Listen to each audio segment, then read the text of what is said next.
I'm not super familiar with that area, which now makes me think that God wanted me to find him. I was going for a ride on my bike, and I noticed something just laying there by the fence. Now, I think it's a scarecrow. I'm like, Halloween's coming up. I think it's a Halloween gag. I even noticed his chest moving up and down. Still thought it was a dummy. I thought it was, you know, some kind of mechanism. But when I saw hair, his hair, I knew it was a human being. So what'd you do? I ran to the nearest house. I ran as fast as I could and called the police. The Laramie County Sheriff's Department held a news conference late this afternoon. They say they're investigating the attempted murder of 22-year-old Matthew Shepard. The sheriff says deputies found the man badly beaten and unconscious, tied to a fence last night. Almost lethal news in Laramie right now. The brutal attack left Matthew Shepard in a coma, prompting Wyoming's government. Found him said he first thought Mr. Shepard was a scarecrow. In jail now, charged with the crime, 21-year-old Russell Henderson and Aaron McKinney, kidnapping. And the victim, Matthew Shepard, is in very critical condition at this hour at Hoover Valley Hospital.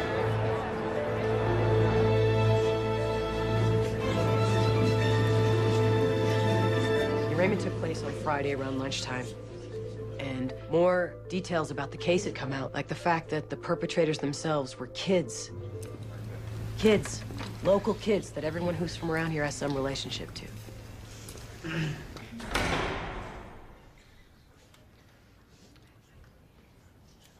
So then a judge comes in and does a reading of the facts. The defendants, Aaron James McKinney, Russell Arthur Henderson, met Matthew Shepard at the Fireside Bar.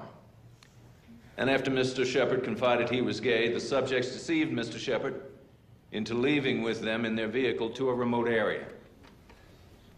En route to said location, Mr. Shepard was struck in the head with a pistol. And upon arrival at said area, both subjects tied their victim to a buck fence, robbed him, tortured him, and continued to beat and terrorize him. When I got to the fence, I seen what appeared to be a young man, 13, 14 years of age, because he was so tiny laying there and he was bound to the bottom of the pole. What did you do? I did the best I could.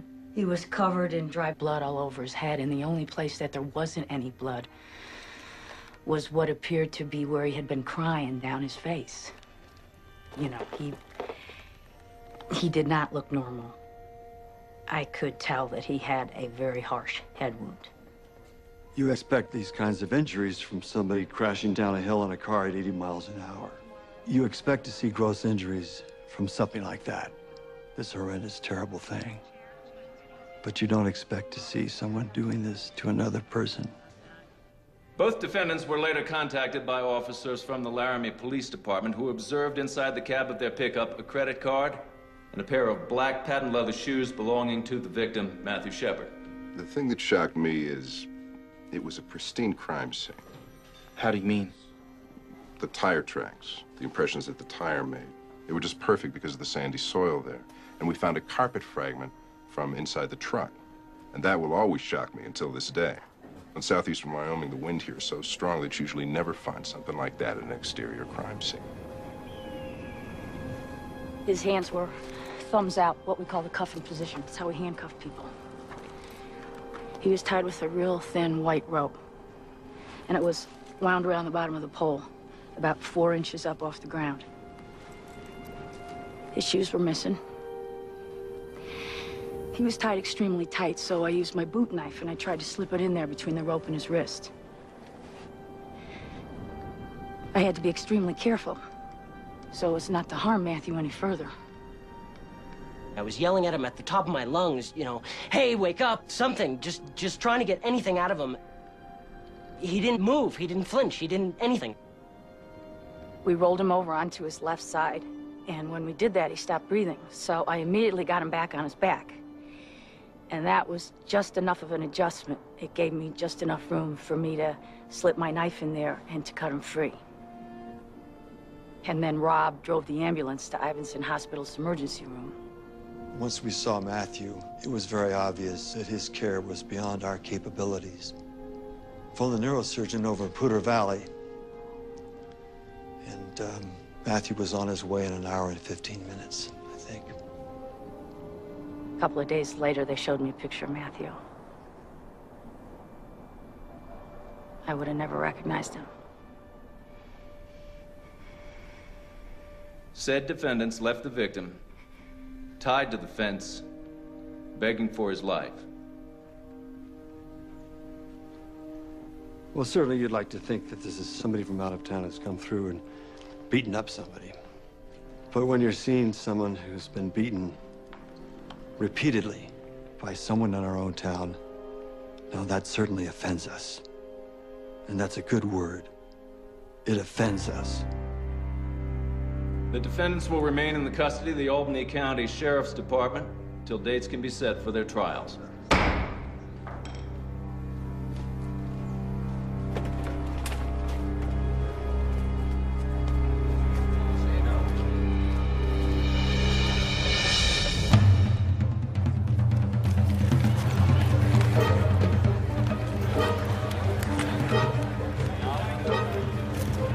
It was huge. Yeah, it was hers. And we are talking hundreds of reporters, which makes a huge dent in this town's population.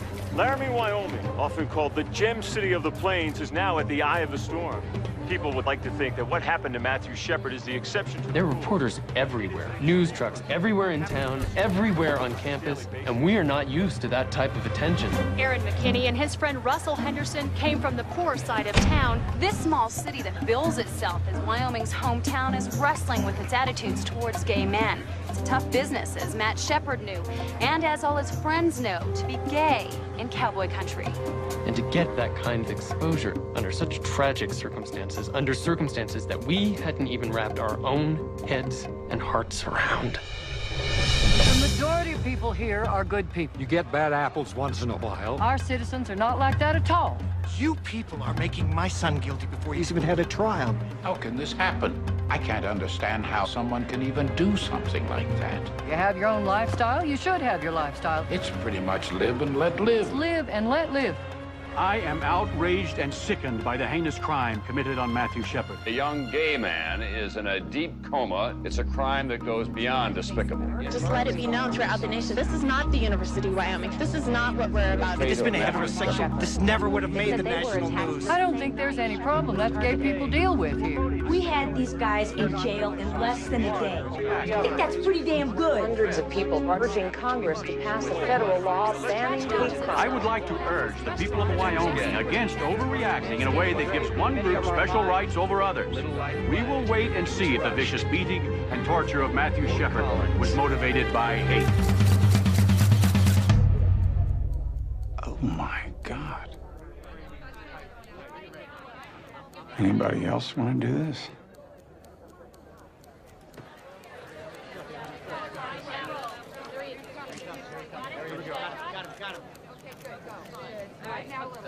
Matthew Shepard was admitted in critical condition at approximately 9:15 on October 7. When he arrived, he was unresponsive and breathing support was being provided. Matthew's major injuries upon arrival consisted of hypothermia and of a fracture from behind his head to just in front of the right ear. This has caused bleeding in the brain as well as pressure on the brain. Friday night, the parents arrived, and I went up and introduced myself to Dennis and Judy, and it was awful, those poor people. Matthew's temperature has fluctuated over the last 24 hours between 98 and 106 degrees. We arranged a police escort to bring them up, set them up in one of our conference rooms, gave them food around the clock, gave them a place to stay. Following is a statement from them. First of all, we want to thank the American public for their kind thoughts about Matthew and their fond wishes for his speedy recovery. We appreciate your prayers and goodwill, and we know that that they are something that Matthew would appreciate too. I went up and said, you all tell me what you want me to do or what you want me to say or anything you need, and we'll provide it for you. We also have a special request for members of the media. We ask that you respect our privacy, as well as Matthew's, so we can concentrate all of our efforts, thoughts, and love on our son. Thank you very much. Russell Henderson and Aaron McKinney have pled not guilty to the charges of kidnapping, aggravated robbery, and attempted murder in the first degree. Russell was just so sweet. He's the one that was the Eagle Scout. His whole presence was just quiet and sweet. You know, he was raised a Mormon, and he was real active in that when he was younger. He was an elder in the church. So, of course, it doesn't make any sense to me. And I know people snap and whatever, and like I said, it wasn't a real intimate relationship. I was just his landlord. I remember, like, at the Christmas party, he was just totally drunk out of his mind. You know, like we all were. But he wasn't belligerent. He didn't change. His personality didn't change. He was still the same little meek Russell. Aaron was a good kid.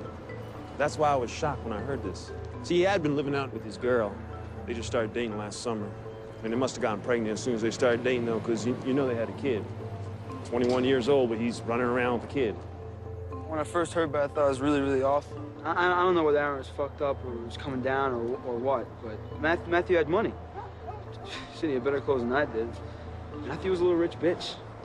You shouldn't call him a rich bitch, though. That's not right. I'm not saying he's a bad guy either. I'm just saying he's at the wrong place, the wrong time. He said the wrong things. Aaron was always dressing up big, you know, big clothes, Tommy Hilfiger, you know, Polo, Gucci, I don't know. I mean, it probably pissed him off that Matthew was gay, because he didn't like... I mean, the gay people that I've seen him interact with or that I've heard him talk about, he was fine with, as long as, you know, they didn't hit on him. Or as long as, you know, it didn't come up. When I knew Aaron was just a young kid, you know, he's trying to fit in, he's acting tough, acting cool, but you know what? You can get in his face about it, he'd back down like he's some kind of scared kid. If I saw Aaron right now, I'd just be like, why'd you fuck up like that? I want to shake him, you know?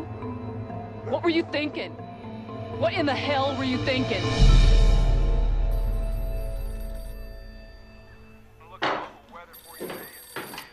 Hello? This is her. Oh, hi, doctor. How is he? Yes?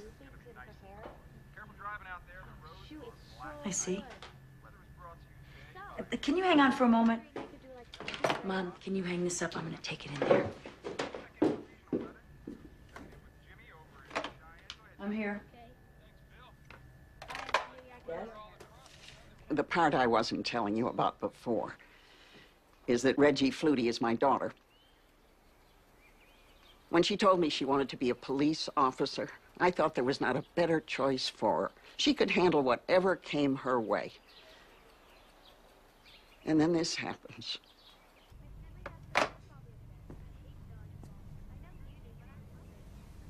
That was the hospital. Matthew Shepard is HIV positive, and they said I've been exposed. What?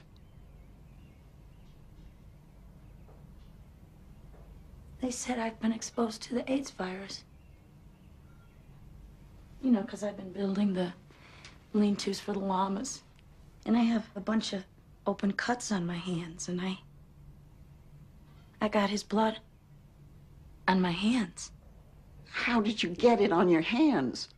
We have shit gloves, you know, and I kept putting them on, and, you know, you keep putting them on, and they keep breaking, so finally I ran out. So you touched him without gloves? You cannot let a human being just sit there. Reggie! Don't hesitate. That's what goes through your mind. Don't hesitate all the time. So you just keep on moving, and you take care of Matthew, and you try to find an open airway, and that's what you do, you know? That's what you do. Quite frankly, I wanted to lash out at somebody. not Matthew. Please understand that not one of us was mad at Matthew. We maybe wanted to squeeze McKinney's head off. And I think about Henderson. You know, two absolutely human beings cause so much grief for so many people. They want to start me on these ATC drugs immediately. And if you start them within 36 hours, maybe that can stop you from getting the disease. This has been just terrible for my whole family, but mostly for her and her kids. Those drugs, the AZT drugs, she throws up every day. She cries so much she's afraid to touch her kids. I just hope she doesn't go before me.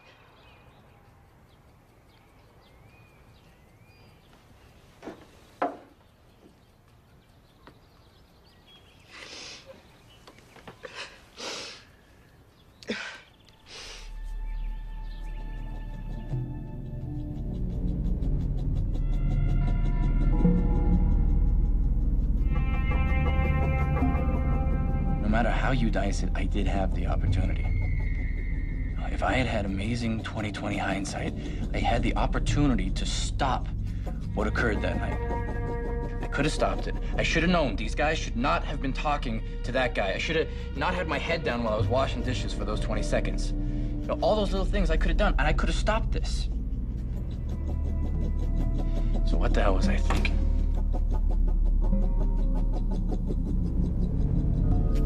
I keep seeing that picture in my head of when I found him, and it is not pleasant whatsoever. I want to like get it out. I don't want it in there. You know, that's a big part of it for me, is having to see that picture in my head. I don't want it in there. Matthew Shepard's the first gay person I ever saw. And it's kind of unbelievable to me that I happen to be the person that found him. Because, like, the big question with my religion is, why did God want me to find him?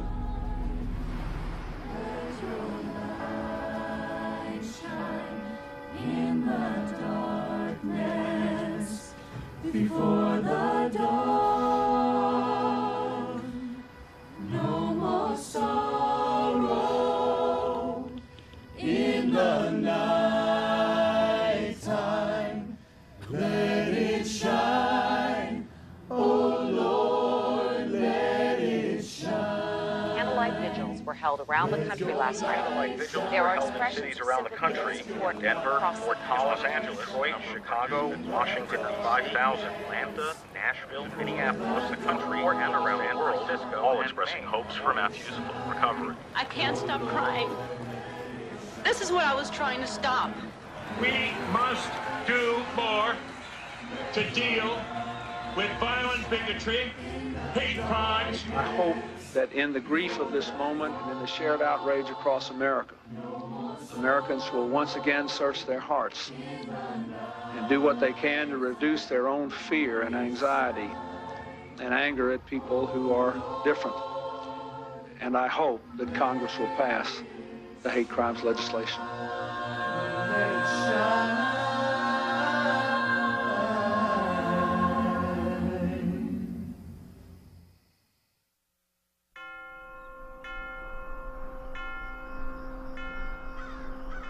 I think the gay community is taking this as an advantage. Said, this is a good time for us to exploit this. They made it sound like it was 10 murders instead of 1. They're accusing the ranchers of being unreasonable and unsympathetic because of how he was and what his persuasions were. Well, he would certainly be welcome in our home. We'd visit, sit down, have a cup of coffee. Well, what did you think when you heard that 2 boys from your town did this? Well, I certainly don't approve of homosexuals, but I don't think anybody has a right to do what those 2 boys did. Well, where do you think that comes from, their hatred towards homosexuals? I think what most people fear in the gay community is that sexuality is their #1 concern. Not many people condone it. When you wear it on your sleeve like a banner. Well, there's this whole idea, you leave me alone, I leave you alone. It's even in some of the Western literature, you know, live and let live. That is such crap. Basically, what it boils down to, if I don't tell you I'm a fag, you won't beat the crap out of me. What's so great about that? That's a great philosophy? I'll sit in church, and the Reverend will tell you flat out he does not agree with homosexuality, right? And I just don't feel like I know enough about certain things just to be able to say that homosexuality is right, you know? When I've been raised my whole life that homosexuality is not right, it's wrong. My parents brought me up Catholic. I was brought up to love the sinner, hate the sin. Love the person for who they are, but condemn them for what they do. Condemn the lifestyle. So I would have to say right now that I don't agree with it. I don't agree. And maybe that's just because I couldn't do it. But I don't hate homosexuals, you know, and I'm not going to persecute them. I'm not going to let this get in between me and the other person at all, you know, or in between you and I. You know, not at all. Well, it's preached in schools that being gay is okay. If my kids asked me, I'd set them down and I'd tell them, this is what gay people do. This is what animals do, okay? And I tell them, this is the life. This is the lifestyle. This is what they do. And I say, this is why I believe it's wrong.